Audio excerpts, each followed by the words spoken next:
The things that come too late.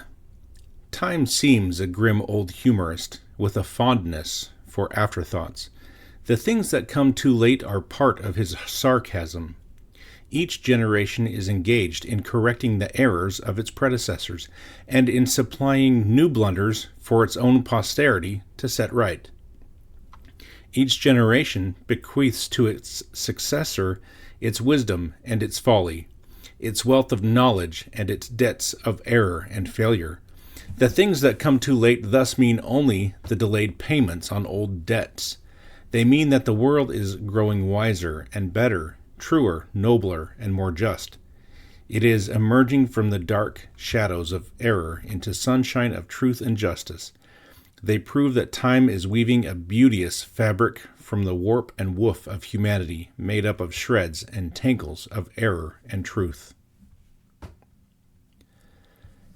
The things that come too late are the fuller wisdom, the deferred honors, the truer conception of the work of pioneers, the brave, sturdy fighters who battled alone for truth and were misunderstood and unrecognized.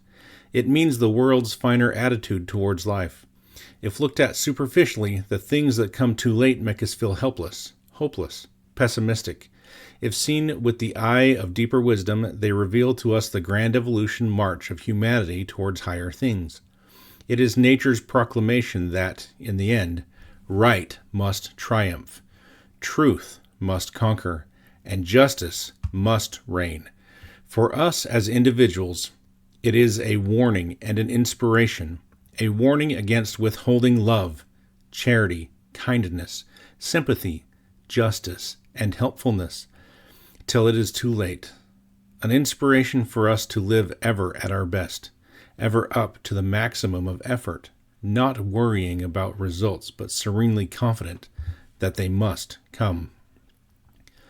It takes over 30 years for the light of some of the stars to reach the earth, some 100, some 1,000 years.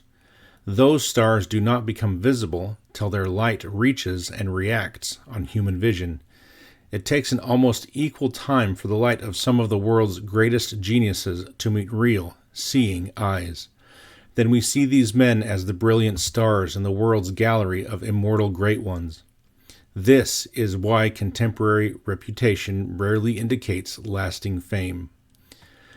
We are constantly mistaking fireflies of cleverness for stars of genius.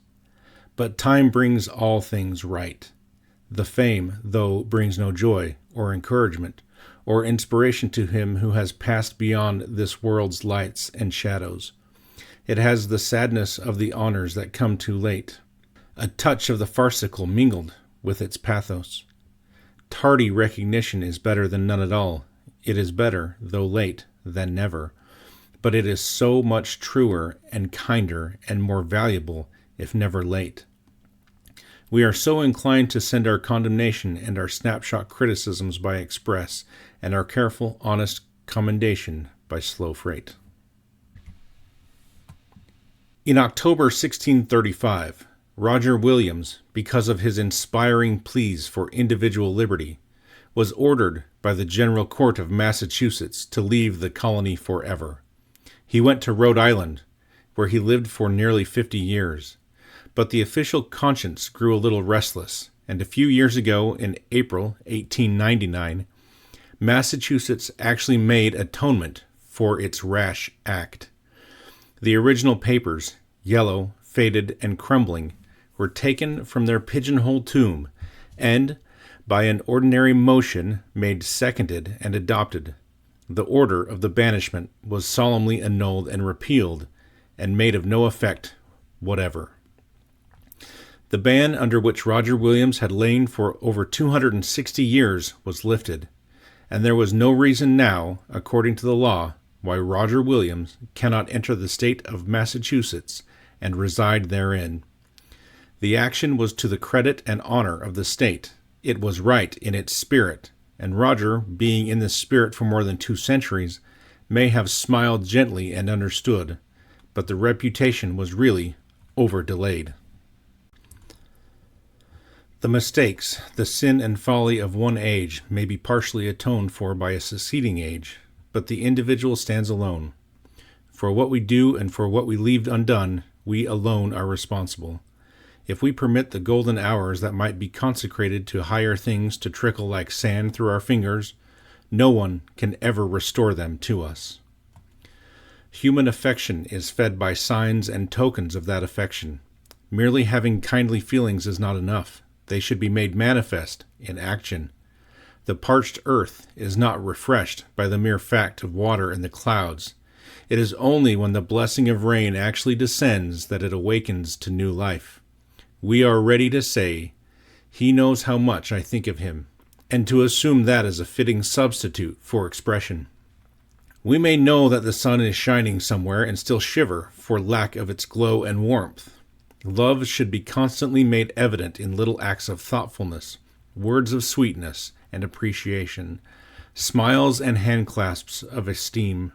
It should be shown to be a loving reality instead of a memory by patience, forbearance, courtesy, and kindness. This theory of presumed confidence in the persistence of affection is one of the sad phases of married life. We should have roses of love, ever blooming, ever breathing perfume, instead of dried roses pressed in the family Bible, merely for reference, as a memorial of what was, instead of guarantee of what is. Matrimony too often shuts the door of life and leaves sentiment, consideration, and chivalry on the outside. The feelings may possibly be still alive, but it does not reveal itself rightly. The rhymed poetry of loving has changed to blank verse, and later into dull prose. As the boy said of his father, "He's a Christian, but he's not working much at it now." Love without manifestation does not feed the heart any more than a locked bread box feeds the body. It does not illuminate and brighten the round of daily duties any more than an unlit lamp lightens a room. There is often such a craving in the heart of a husband or a wife for expression in words of human love and tenderness that they are welcomed no matter from what source they may come. If there were more courtships continued after marriage, the work of divorce courts would be greatly lessened. This realization is often one of the things that come too late. There are more people in this world hungering for kindness, sympathy, comradeship, and love than are hungering for bread. We often refrain from giving a hearty word of encouragement, praise, or congratulation to someone even where we recognize that our feelings are known, for fear of making him conceited or overconfident. Let us tear down these dikes of reserve, these walls of petty repression, and let in the flood of our feelings. There have been few moments reared to the memory of those who have failed in life because of overpraise. There is more chiseled flattery on tombstone than was ever heard in life by the dead those stones now guard. Man does not ask for flattery. He does not long for fulsome praise. He wants the honest, ringing sound of recognition of what he has done, fair appreciation of what he is doing, and sympathy with what he is striving to do. Why is it that death makes us suddenly conscious of 100 virtues in a man who seemed commonplace and faulty in life? Then when we speak as though an angel had been living in our town for years, we had suddenly discovered him. If he could only have heard those words while living, if he could have discounted the eulogies at, say, even 60%, they would have been an inspiration to him when weary, worn, and worried by the problems of living. But now the ears are stilled to all earthly music, and even if they could hear our praise, the words would be but useless messengers of love that came too late. It is right to speak well of the dead, to remember their strength and forget their weakness, and to render to their memory the expressions of honor, justice, love, and sorrow that fill our hearts. But it is the living, ever the living, that need it most. The dead have passed beyond the helpfulness. Our wildest cries of agony and regret bring no answering echo from the silences of the unknown. Those who are facing the battle of life, still seeking bravely to do and to be, they need our help, our companionship, our love, all that is best in us. Better is the smallest flowed place in our warm, living hands than mountains of roses banked round our casket. If we have failed in our expressions to the dead, The deep sense of our sorrow and the instinctive rush of feeling proclaim the vacuum of duty we now seek too late to fill. But there is one atonement that is not too late. It is in making all humanity legatees of the kindness and human love that we regret has been expended. It is in bringing brightness, courage, and cheer into the lives of those around us. Thus our regret will be shown to be genuine, not a mere temporary gush of emotionalism. It is during the formative period, the time when a man is seeking to get a foothold, that help counts for most, when even the slightest aid is great. A few books lent to Andrew Carnegie when he was beginning his career were to him an inspiration. He has nobly repaid the loan, made posterity his debtor, 1,000,000-fold by his beneficence in sprinkling libraries over the whole country. Help the saplings, the young growing trees of vigor. The mighty oaks have no need of your aid. The heartening words should come when needed, not when they seem only hypocritic protestations or dexterous preparations for future favors. Columbus, surrounded by his mutinous crew, threatening to kill him, alone amid the crowd, had no one to stand by him, but he neared land, and riches opened before them. Then they fell at his feet, proclaimed him almost a god, and said he truly was inspired from heaven. Success transfigured him. A long line of pebbly beach and a few trees made him divine. A little patience along the way, a little closer companionship, a little brotherly love, in his hours of watching, waiting, and hoping, would have been a great balm to his soul. It is in childhood that pleasures count most, when the slightest investment of kindness brings largest returns. Let us give the children sunlight, love, companionship, sympathy with their little troubles and worries that seem to them so great, genuine interest in their growing hopes, their vague, unproportioned dreams and yearnings. Let us put ourselves into their places, view the world through their eyes, so that we may gently correct the errors of their perspective by our greater wisdom. Such trifles will make them genuinely happy, happier by far than most things 1,000 times greater that come too late. Procrastination is the father of a countless family of things that come too late. Procrastination means making an appointment with opportunity to call again tomorrow. It kills self-control, saps mental energy, makes man a creature of circumstances instead of their creator.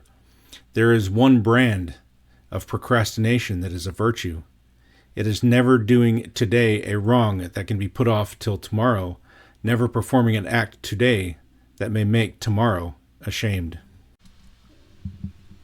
There are little estrangements in life, little misunderstandings that are passed by in silence between friends, each too closely armored with pride and enamored with self to break. There is a time when a few straightforward words would set it all right. The clouds would break and the sunshine of love burst forth again. But each nurses a weak, petty sense of dignity. The rift grows wider, they drift apart, and each goes his lonely way, hungering for the other. They may waken to realization too late to piece the broken strands of affection into a new life. The wisdom that comes too late in 1,000 phases of life usually has an irritating, depressing effect on the individual. He should charge a large part of it to the account of experience. If no wisdom came too late, there would be no experience. It means, after all, only that we are wiser today than we were yesterday, that we see all things in truer relation, that our pathway of life has been illuminated. The world is prone to judge by results. It is glad to be a stockholder in our success and prosperity, but it too often avoids the assessments of sympathy and understanding. The man who pulls against the stream may have but a staunch 2 or 3 to help him. When the tide turns and his craft swiftens its course and he is carried along without effort, he finds boats hurrying to him from all directions as if he had suddenly woke up and found himself in a regatta. The help then comes too late. He does not need it. He himself must then guard against the temptation of cynicism and coldness and selfishness. Then he should realize and determine that which he terms the way of the world shall not be his way, that he will not be too late with his stimulus to others who have struggled bravely as he has done, but who, being less strong may drop the oars in despair for the lack of the stimulus of even a friendly word of heartening in a crisis. The old song of dreary philosophy says, "The mill will never grind again with the water that is past." Why should the mill expect to use the same water over and over? That water may now be merrily turning mill wheels further down the valley, continuing without ceasing. It is good work. It is folly to think so much of the water that is past. Think more of the great stream that is ever flowing on. Use that as best you can, and when it has passed you will be glad that it came and be satisfied with its service. There is a mighty stream that comes each day with unending flow. To think of this water of past time with such regret that it shuts our eyes to the mighty river of the present is sheer folly.